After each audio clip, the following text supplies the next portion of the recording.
கடவுளே, நம்முடைய திருவார்த்தைகளை தியானிக்கும்படியாக நாங்கள் ஒன்று கூடி வந்திருக்கிற பொழுது எங்களுடைய செவிகளையும் உள்ளங்களையும் திறந்தருளும். நம்முடைய வார்த்தைகள் சத்தியம், நம்முடைய வார்த்தைகள் உயிருள்ளவை. நம்முடைய வார்த்தைகளை எங்களுடைய வாழ்க்கைக்கு நாங்கள் பிரயோஜனப்படுத்திக் கொள்ள அருள்தார். மீட்பர் இயேசுவின் மூலமாக ஜெபத்தை எடுக்கிறோம். பரலோக பிதாவே, ஆமேன். பிரியமானவர்களே, உங்களுடைய அவருக்கும் ஆண்டவர் இயேசு கிறிஸ்துவின் திருப்பெயருடைய வாழ்த்துக்களை தெரிவித்துக் கொள்வதிலே மகிழ்ச்சி அடைகின்றேன். நாம் இந்த லெந்து காலத்தின் வெள்ளிக்கிழமைகளிலே வெளிப்படுத்தின விசேஷத்தின் 2-3 அதிகாரங்களை குறித்து நாம் தியானித்துக் கொண்டிருக்கிறோம். 7 சபைகளுக்கு சொல்லப்பட்ட செய்தியை நாம் தியானித்துக் கொண்டிருக்கிறோம். விளக்கமாக ஆயர் அவர்கள் நமக்கு அதை குறித்து போதித்துக் கொண்டிருக்கிறார்கள். நான் மேலோட்டமாக ஒரு சில காரியங்களை உங்களோடு கூட பகிர்ந்து கொள்ள வேண்டும் என்று விரும்புகிறேன். புதிய ஏற்பாட்டின் ஒரே ஒரு சிறப்பு நூலாக நாம் இதை காண முடிகிறது. ஒரு ப்ராமிஸோடு தொடங்கி அது இன்னொரு ப்ராமிஸோடு முடிக்கிற ஒன்றாக இந்த புத்தகம் அமைந்திருக்கிறது. இது யோவானால் எழுதப்பட்டது. நாம் ஏற்கனவே யோவானுடைய நற்செய்தி நூலை அறிந்திருக்கிறோம். அது மட்டுமல்லாது 1 யோவான், 2 யோவான், 3 யோவான் ஆகிய புத்தகங்களை குறித்தும் நாம் அறிந்திருக்கின்றோம். கடவுளின் பணியாளனாகிய யோவானுக்கு என்பதுதான் இங்கே அவருக்கு கொடுக்கப்பட்டிருக்கிற அடைமொழியாக நம்மால் காண முடிகிறது. Special message through a special person. இது யோவானுக்கு கிடைக்கப்பட்ட ஒரு பெரிய ஸ்லாக்கியம். அதில் 1 அத்தியாயம் 1 வாக்கியத்தில் த சோர்ஸ் ஆஃப் மெசேஜ் என்று நாம் காணுகின்றோம். given by the Father to the Son, given by the Son to an angel, given by the angel to the apostle. இது இந்த சோர்ஸ் ஆஃப் மெசேஜ் எப்படி செல்கிறது என்பது 1 அத்தியாயத்தின் 1 வாக்கியத்திலே நாம் காணுகின்றோம். The source of message. இரண்டாவதாக த ப்ராமிஸ் ஆஃப் மெசேஜ். இது தொடர்ச்சியாக நாம் எப்படி வாக்கிய வசனங்களை படிக்கிறோமோ அதற்கொத்ததாகவே இங்கு 7 வாக்கிய வசனங்களை நம்மால் காண முடிகிறது. எப்படி அலைந்து தெரிந்து கொண்டிருந்த மக்களுக்கு இப்படித்தான் வாழ வேண்டும் என்கிற ஒரு செய்தியை மலைப்பொழிவிலே ஆண்டவர் இயேசு கிறிஸ்து அவர்களுக்கு கற்றுக் கொடுத்த பொழுது, இந்த குணாதிசயங்களை எல்லாம் நீங்கள் பெற்றுக்கொண்டால் நீங்கள் யாராக இருப்பீங்க? பாக்கியவான்களாக இருப்பீர்கள் என்று அங்கு நாம் மத்தேயு எழுதிய நற்செய்தி நூல் 5 அத்தியாயத்தில் படிக்கிற வண்ணமாக இங்கு தூதனுக்கு சொல்லப்பட்ட செய்தியிலேயும் நாம் அப்படி வாக்கிய வசனங்களாக நாம் காணுகின்றோம். 1 அத்தியாயத்தின் 3 வாக்கியத்திலே நாம் காணுகின்றோம், கடைபிடிப்போர் பேறு பெற்றோர். 1:3.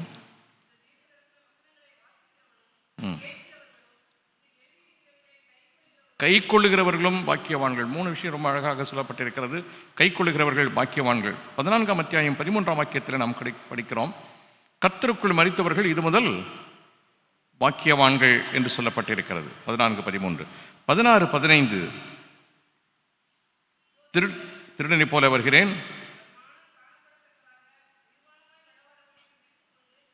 தன் வஸ்திரங்களை காத்துக்கொள்கிறவன் பாக்கியவான். 19 அத்தியாயம் 9 வாக்கியத்தில் படிக்கிறோம்,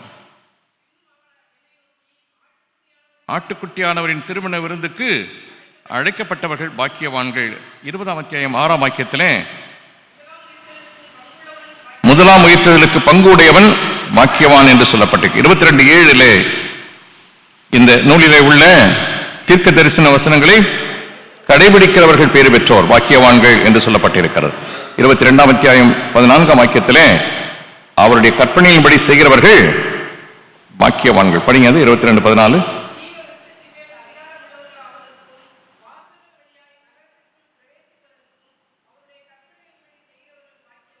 ரைட். எனவே வாக்கிய வசனங்கள் செறிந்திருக்கிற ஒரு புத்தகமாக நம்மால் இதை காண முடிகிறது. மறுபடியுமாக ஆயத்தப்படுத்துகின்ற ஒரு குரலாக இந்த வாக்கிய வசனங்கள் அமைந்திருக்கிறது. முதலாவதாக ஆண்டவர் இயேசு கிறிஸ்து திருப்பணியை துவங்கிய பொழுது எந்த விதமான நெறிமுறைகளும் கட்டுப்பாடுகளும் இல்லாமல் வாழ்ந்து கொண்டிருந்த மக்களுக்கு இப்படித்தான் வாழ வேண்டும் என்கிற செய்தியை மலைப்பொழிவிலே ஆண்டவர் இயேசு கிறிஸ்து அவளுக்கு கற்றுக் கொடுக்கிற பொழுது, நீங்கள் என்னென்ன பண்புகளை குணாதிசயங்கள் எல்லாம் உங்களுடைய வாழ்விலை பெற்றுக்கொண்டால் நீங்கள் பாக்கியவான்களாக இருப்பீர்கள்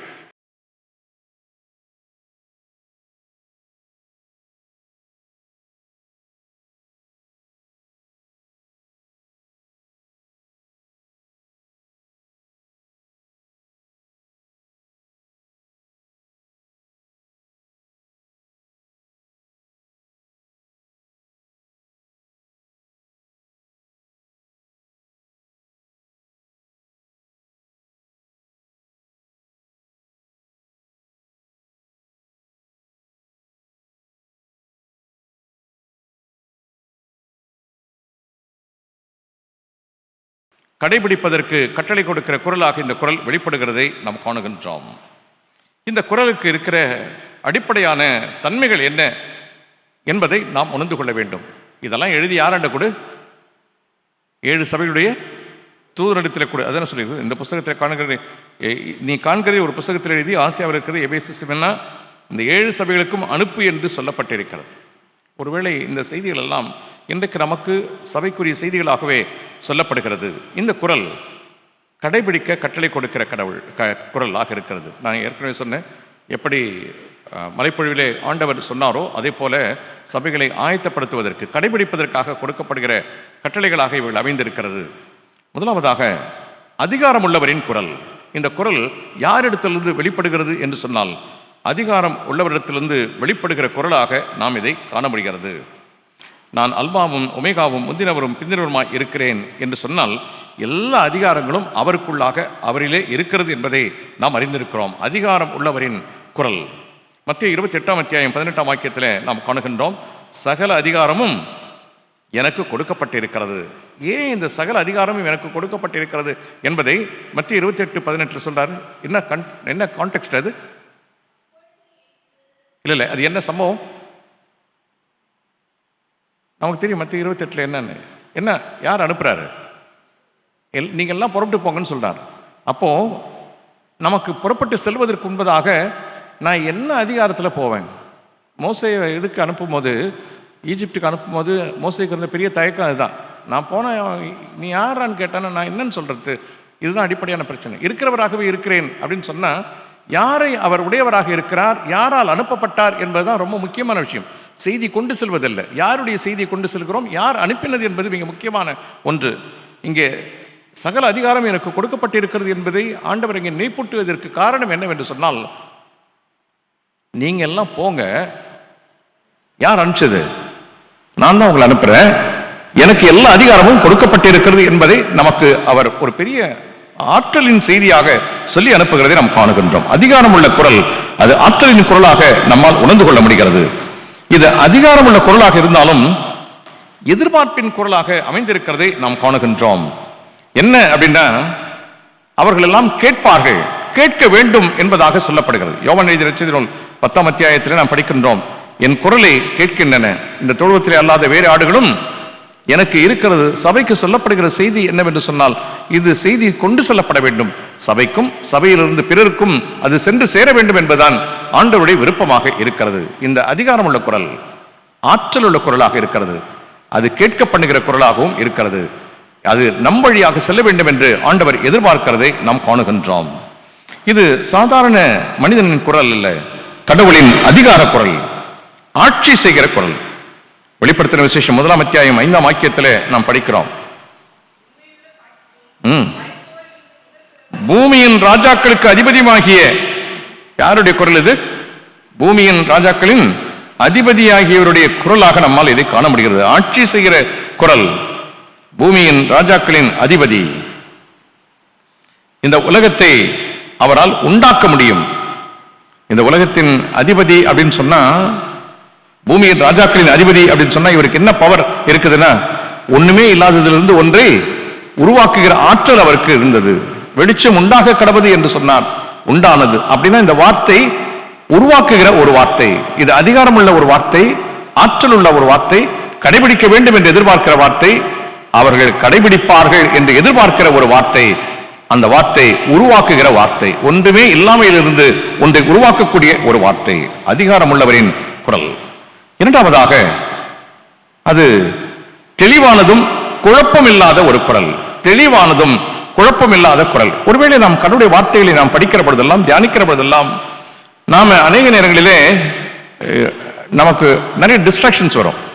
இந்த டிஸ்ட்ராக்ஷன்ஸ்லாம் எதனால வருதுன்னு நீங்க யோசிச்சிருக்கீங்களா?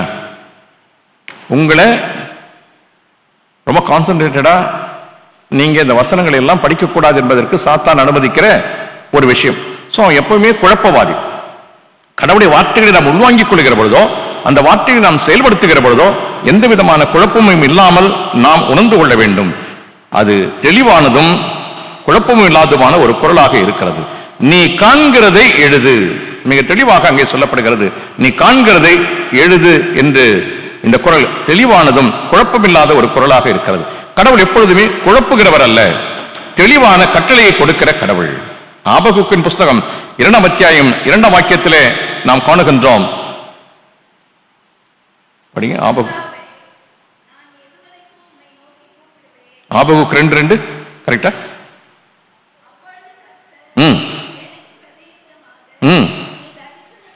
நீ தரிசனத்தை எழுதி. எனவே இங்கு சொல்லப்பட்டிருக்கிற ஒன்று, நீ காண்கிறதை எழுதி என்று சொல்லுகிறதை நாம் காணுகின்றோம். நீ காண்கிறதை எழுது, தெளிவாக எழுதுதல் என்பது அங்கே சொல்லப்பட்டிருக்கிற ஒன்று. நாம் கேட்காததால் அல்ல, கேட்டதை செய்யாததால் இது சொல்லப்படுகிறது. நாம் கேட்காததால் அல்ல, கேட்டதை செய்யாததால் இது நமக்கு சொல்லப்படுகிறது. எனவே தெளிவான குரல், அது குழப்பமில்லாத குரல். இந்த குரல் நமக்கு அமைதியை ஏற்படுத்துகிற குரல். எப்ப அது குழப்பமில்லாத குரலோ அப்ப ஆட்டோமேட்டிக்கா அந்த குரலுக்கு என்ன ஒரு வல்லமை இருக்கும்? ஒரு சமாதானத்தை, அமைதியை கொடுக்கிற குரலாக அது இருக்கும் என்பதற்கு எந்த சந்தேகமும் கிடையாது. மார்க் எழுதிய நற்செய்தி 4ஆம் அத்தியாயத்தில் படிக்கிறோம், காற்றும் கடலும் இவருடைய வார்த்தைக்கு அடங்கி போகிறது என்று சொல்லுகிற பொழுது இது எந்த ஒரு சூழலையும் மாற்றி அமைக்கிற ஒரு குரலாக இருக்கிறது. எனவே இது ஒரு தெளிவான குரல், குழப்பமில்லாத குரல், இது சமாதானத்தின் குரல், அமைதியின் குரலாக நம்மால் இதை காண முடிகிறது. நீ தரிசித்ததை, காண்கிறதை எழுது என்று சொல்லப்படுகிறது. மூன்றாவதாக, கட்டளைக்கு உடன்பட வேண்டும் என்று எதிர்பார்க்கிற குரல். இந்த கட்டளைக்கு நீங்களும் நானும் உடன்பட வேண்டும் என்று எதிர்பார்க்கிற குரல், அதுதான் திருப்பணியின் தொடக்கம்.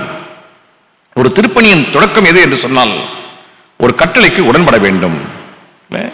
நான் மறுபடியும் எத்தனையோ தடவை இந்த இதிலேயே தியானத்தில் நான் சொல்லிட்டு இருக்கிற ஒரு விஷயம், ஏசாயா தீர்க்கனுடைய விஷயம். யாரை நான் அனுப்புவேன் என்கிற குரல், அந்த குரலை கேட்டு போட்டு அவர் என்ன சொல்றாரு? இதோ நான் இருக்கிறேன், என்னை அனுப்பும் என்று சொல்லுவதற்கு. எனவே இந்த கட்டளைக்கு உடன்படுவது என்பதுதான் திருப்பணியின் தொடக்கமாக இருக்கிறது. இன்றைக்கு இந்த கட்டளை கொடுக்கப்படுகிற பொழுது, இந்த குரல் வெளிப்படுகிற பொழுது, நீங்களும் நானும் திருப்பணியை தொடங்குவதற்காக, திருச்சபைகள் திருப்பணியை தொடங்குவதற்காக சொல்லப்பட்ட குரலாக நாம் இதை உணர்ந்து கொள்ள வேண்டும். அந்த குரல் நாம் எப்ப கேட்கிறோமோ, கேட்கக்கூடிய சூழல் எப்பொழுது இருக்கிறதோ அப்பொழுதுதான் நாம் நம்முடைய திருப்பணியை துவங்க முடியும். ஏசாயாவால அன்னைக்கு தேவாலயத்திலிருந்து வேற எல்லா சத்தத்தையும் கேட்டிருந்தாலும் எந்த சத்தத்தை கேட்டிருக்க முடியாது. யாரை நான் அனுப்புவேன் என்கிற குரல் அவருடைய காதுகளிலே கேட்டிருக்க முடியாது. அவர் போக்கஸ்டா இருந்தார். அங்க யாரை மட்டும் தான் பார்த்தாரு? கடவுளை மட்டுமே பார்த்தார், கடவுளுடைய பிரசன்னத்தை மட்டுமே பார்த்தார். எப்பொழுது கடவுளுடைய பிரசன்னத்தை பார்த்தாரோ அப்பொழுது தான் பாவியான மனுஷன் என்பதை உணர்ந்தார். எப்பொழுது பாவியான மனுஷன் என்பதை உணர்ந்தாரோ அப்பொழுது பரிசுத்தமாக்கப்பட்டார். எப்பொழுது பரிசுத்தமாக்கப்பட்டாரோ அப்பொழுது அந்த குரலை அவரால் கேட்க முடிந்தது. திருச்சபைக்கு மீண்டும் மீண்டுமாக நினைப்பூட்டப்படுகிற சத்தியம் இது. கட்டளைக்கு உடன்பட வேண்டும். கட்டளைக்கு உடன்படுகிற பொழுதுதான் அது திருப்பணியின் தொடக்கமாக இருக்கிறது என்பதை நாம் அறிந்து கொள்ள வேண்டும். யோவான் துன்பத்திலே இருந்தார், ஆனாலும் கட்டளையை அவர் ஏற்றுக்கொண்டார். யோவான் அங்க துன்பத்திலே இருந்தார் என்பதை நாம் காணுகின்றோம். அந்த துன்பத்தினூடே இந்த கட்டளையை அவர் ஏற்றுக்கொள்கிறதை நாம் காணுகின்றோம். கர்த்தருடைய சத்தத்திற்கு கீழ்ப்படிவது என்பது எவ்வளவு மேலானது என்பதை நாம் பழைய ஏற்பாட்டிலே படிக்கிறோம். 1 சாமுவேல் 15ஆம் அத்தியாயம் 22ஆம் வாக்கியத்திலே, 1 சாமுவேல் 15:22,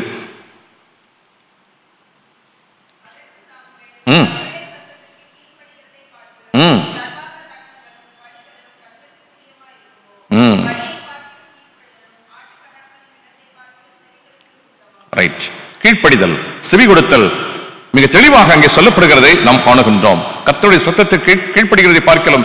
சர்வாங்க தகன பலிகளும் கர்த்தருக்கு ஏற்புடையதாக இருக்குமா என்கிற கேள்வி அங்கே எழுப்பப்படுகிறது. கட்டளைக்கு உடன்பட வேண்டும், அதுவே திருப்பணியின் தொடக்கம். இந்த கட்டளைக்கு கீழ்ப்படுகிற ஒரு குரல் என்று சொல்லுகிற பொழுது, அந்த திருப்பணியின் துவக்கம் எதை முன்னிறுத்துகிற ஒரு திருப்பணி என்று சொன்னால், யாரெல்லாம் வாழ்விழந்திருக்கிறார்களோ அவர்களுக்கெல்லாம் வாழ்வு கொடுக்கிற ஒரு திருப்பணியாக அது அமைந்திருக்கும். கட்டளைக்கு கீழ்ப்படிய வேண்டும். கட்டளைக்கு கீழ்ப்படிந்து நாம் நடக்கிற பொழுது, உடன்பட்டு நடக்கிற பொழுது, அது திருப்பணியின் தொடக்கமாக இருக்கும். அந்த திருப்பணியின் தொடக்கம் இன்னொருவருக்கு வாழ்வு கொடுக்கிற ஒன்றாக இருக்கும், உயிர்ப்பிக்கிற ஒரு வார்த்தையாக அது இருக்கும். என்ன, எப்படி அப்படி நம்ம பார்த்தோம்னா, யோவான் எழுதிய நற்செய்திகள் 11ஆம் அத்தியாயத்தில் நாம் படிக்கிறோம். 43ஆம் வாக்கியத்திலே, லாசருவே வெளியே வா என்கிற அந்த குரல் மரித்து போன ஒருவனை உயிரோடு எழுப்பின ஒரு குரலாக நம்மால் அதை காண முடிகிறது. எனவே கட்டளைக்கு நாம் உடன்பட வேண்டும். அது திருப்பணியின் தொடக்கம்.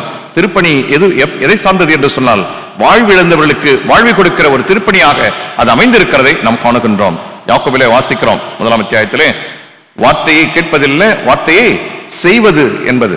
கேட்கிறவர்களாக மாத்திரமல்ல, அதன்படி செய்கிறவர்களாக இருக்க வேண்டும் என்பது சொல்லப்படுகிறது. கட்டளைக்கு உடன்பட வேண்டும், அது திருப்பணியின் தொடக்கம். அந்த திருப்பணி வாழ்விழுந்த ஒருவருக்கு வாழ்வு கொடுக்கிற திருப்பணியாக அமைகிறது. அதிகாரமுள்ள குரல், தெளிவானதும் குழப்பமில்லாத குரல், கட்டளைக்கு உடன்பட வேண்டும் என்று எதிர்பார்க்கப்படுகிற குரல். நான்காவதாக சபைக்கு அனுப்புகிற குரல். இங்கே ஒரு செய்தி நமக்கு தெளிவாக சொல்லப்படுகிறது. கடவுள் பேசுவது நமக்காக மட்டுமல்ல, மற்றவர்களுக்காகவும் என்று சொல்லப்படுகிறது. அந்த செய்தி சபைகளுக்கு என்று சொல்லுகிற பொழுது சபையின் வழியாக மற்றவர்களுக்கும் சென்று சேர வேண்டும் என்று அது எதிர்பார்க்கப்படுகிறது. எனவேதான் ஆண்டவர் இயேசு கிறிஸ்து தான் திருப்பணியை தொடங்கி சீடரிடத்தில் அதை ஒப்புக் கொடுக்கிற பொழுது அவர் சொல்லுகிறார். மத்திய 28ஆம் அத்தியாயம் 19-20 வாக்கியங்களிலே நாம் படிக்கிறோம். உலகெங்கும் போய் சர்வ சிருஷ்டிக்கும் என்று சொல்லுகிற பொழுது அது நமக்கான செய்தி மட்டுமல்ல, நம் வழியாக இந்த முழு உலகத்திற்குமான ஒரு செய்தி. சபைக்கு அனுப்பப்படுகிற குரல் முழு உலகிற்கான குரல் என்பதை நாம் அறிந்து கொள்ள வேண்டும். நீங்கள் உலகெங்கும் போய் சர்வ சிருஷ்டிக்கும் படைப்புகள் அனைத்திற்கும் இந்த செய்தியை நாம் சொல்ல வேண்டும் என்று அங்கு எதிர்பார்க்கப்படுகிறதை நாம் காணுகின்றோம். 2 தீமோத்தேயு புத்தகம் 4ஆம் அத்தியாயம் 2ஆம் வாக்கியத்திலே படிக்கிறோம். சமயம் வாய்க்காவிட்டாலும் ஜாக்கிரதையாய் என்ற ஒரு வார்த்தை அங்கே சொல்லப்பட்டிருக்கிறது. ஜாக்கிரதையாய் என்கிற வார்த்தை சொல்லப்பட்டு, நீங்களும் நானும் அலப்ப முடியாது. இந்த வார்த்தைகள் எல்லாம் கடவுளால் கொடுக்கப்பட்ட வார்த்தைகள். ஜாக்கிரதையாய் நாம் சொல்ல வேண்டும் என்று எதிர்பார்க்கப்படுகிறோம். சமயம் வாய்த்தாலும் வாய்க்காவிட்டாலும் ஜாக்கிரதையாய் திருவசனத்தை நாம் எடுத்து சொல்லுகிறவர்களாக இருக்க வேண்டும். சபைக்கு அனுப்புகிற குரலாக அது இருக்கிறது. நிறைவாக கட்டளை கொடுக்கிற கடவுள், கட்டளை கொடுக்கிற குரல் காலத்தை நினைப்பூட்டுகிற குரலாக இருக்கிறது. கட்டளை கொடுக்கிற குரல் காலத்தை நினைப்பூட்டுகிற குரலாக இருக்கிறது. 1ஆம் அத்தியாயம் 3ஆம் வாக்கியத்தில் படிக்கிறோம். வெளிப்படுத்துதல் 1:3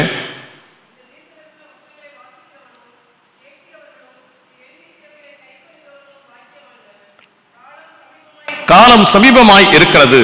கட்டளை கொடுக்கிற குரல் காலத்தை நினைப்பூட்டுகிற குரல். செய்தி எப்போ சொல்லப்படுகிறது அப்போது ஒரு விஷயம் அங்க நினைப்பூட்டப்பட்டுக் கொண்டிருக்கிறது. என்னன்னு? காலம் சமீபமாக இருக்கிறது என்கிற அந்த அவசரத்தையும் அது அங்கே நினைப்பூட்டுகிறதை நாம் காணுகின்றோம். எபேசியருக்கு எழுதிய நிருபம் 5ஆம் அத்தியாயம் 16ஆம் வாக்கியத்தில் படிக்கிறோம்.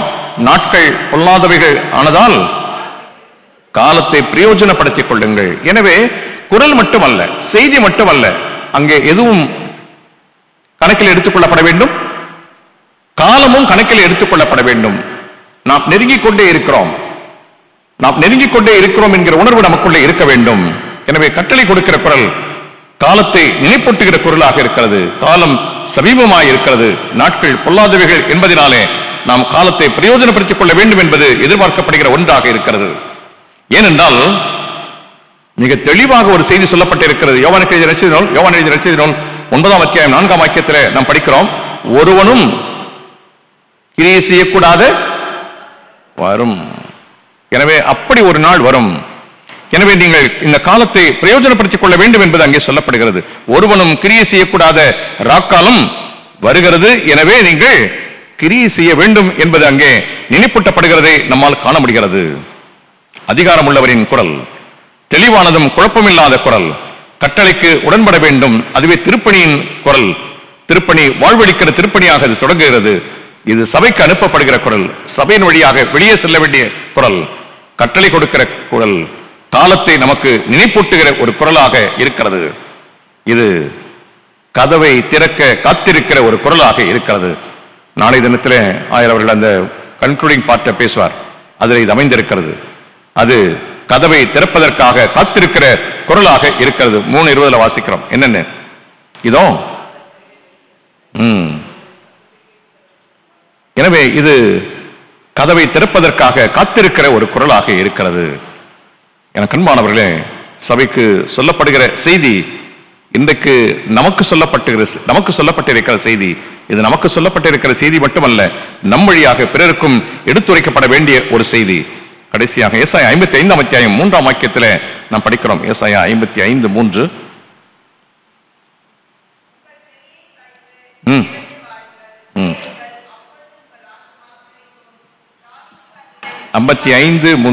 ரைட் வாசிங்க. ரைட்.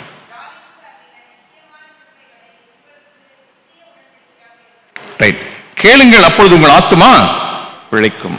எனக்கு அன்பானவர்களே, இன்றைக்கு நீங்களும் நானும் மெய்யான ஒரு வாழ்வை பெற்றுக்கொள்ள வேண்டும் என்று சொன்னால் இந்த குரலுக்கு நாம் செவிசாய்க்க வேண்டியவளாக இருக்கும். கேளுங்கள், அப்பொழுது உங்களுடைய ஆத்துமா பிழைக்கும் என்று சொல்லப்பட்டிருக்கிறது. இந்த குரல் நம்முடைய வாழ்விலே கடைபிடிப்பதற்காக கட்டளை கொடுக்கிற குரலாக வெளிப்பட கடவுள் நமக்கு அருள் செய்வாராக. ஆமென். நமது ஆண்டவராகிய இயேசு கிறிஸ்துவின் கிருபையும் பிதாவாகிய தேவனுடைய அன்பும் தூயாவின் ஐக்கியமும் வழிநடத்துதலும் நம் அனைவரோடும் இப்பொழுதும் எப்பொழுதும் சதா காலமும் தங்கியிருப்பதாக. ஆமென். என் ஆத்துமாவே கர்த்தரை ஸ்தோத்திரி, என் முழு உள்ளுடைய பரிசுத்த நாமத்தை ஸ்தோத்திரி.